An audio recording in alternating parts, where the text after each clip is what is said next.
হিমালয় পর্বতমালার হাজার ফুট উঁচু পাহাড়ের উপর থেকে জীবনের ঝুঁকি নিয়ে সংগ্রহ করা হয় অত্যন্ত দুর্লভ এবং দামি পাগলা মধু। এই মধুর মাত্র 2 চা চামচ খেলেই পেতে পারেন মাদক সেবনের মতো অনুভূতি।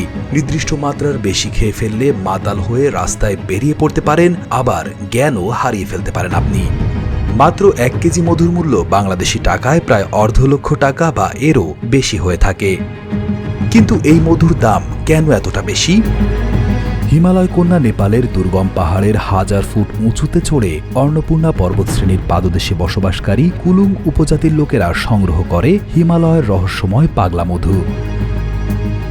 জীবনের ঝুঁকি নিয়ে হাজার ফুট উঁচু পাহাড়ে চড়ে মধু সংগ্রহ করা তাদের সংস্কৃতির একটি অংশ। হিমালয়ের দুর্গম পাহাড়ি উপত্যকায় বাস করে পৃথিবীর সবচেয়ে বড় প্রজাতির মৌমাছি।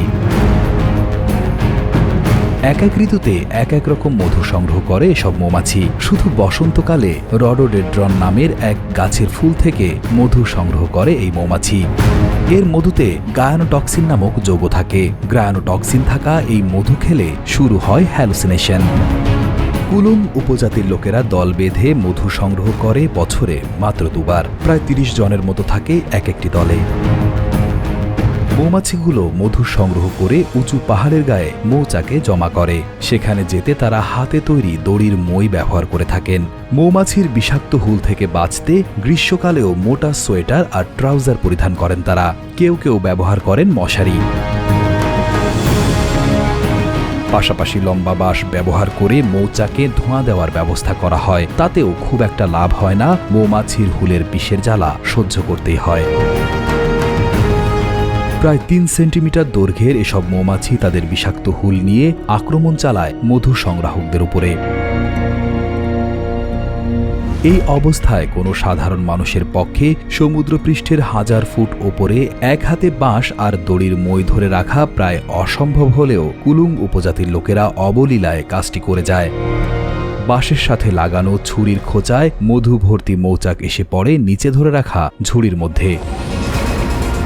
এক মৌসুমে মাত্র 3 দিনে প্রায় 100 থেকে 200 গ্যালন মধু সংগ্রহ করা হয়।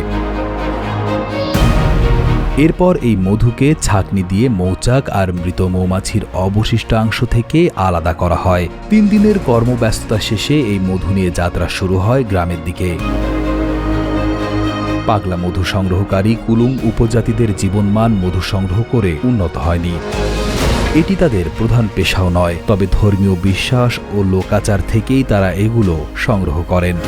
নানাবিধ ভেষজ গুণসম্পন্ন পাগলা মধু সংগ্রহ করে কুলুংদের জীবনমান উন্নত না হলেও তাদের কাছ থেকে মধু ক্রয় করে যিনি বাইরের দেশে বিক্রি করেন তার অবস্থার ঠিকই উন্নতি হয়েছে। মধু সংগ্রহে জীবনের ঝুঁকি এবং আর্থিক মূল্য কম পাওয়ায় কুলুংদের অনেকেই আজকাল পাগলা মধু সংগ্রহ করা ছেড়ে দিয়েছেন। অনেকেই আবার ছাড়ার জন্য মন স্থির করেছেন। প্রয়োজনীয় পদক্ষেপ না নিলে এই প্রাচীন ঐতিহ্য একদিন হারিয়ে যাবে।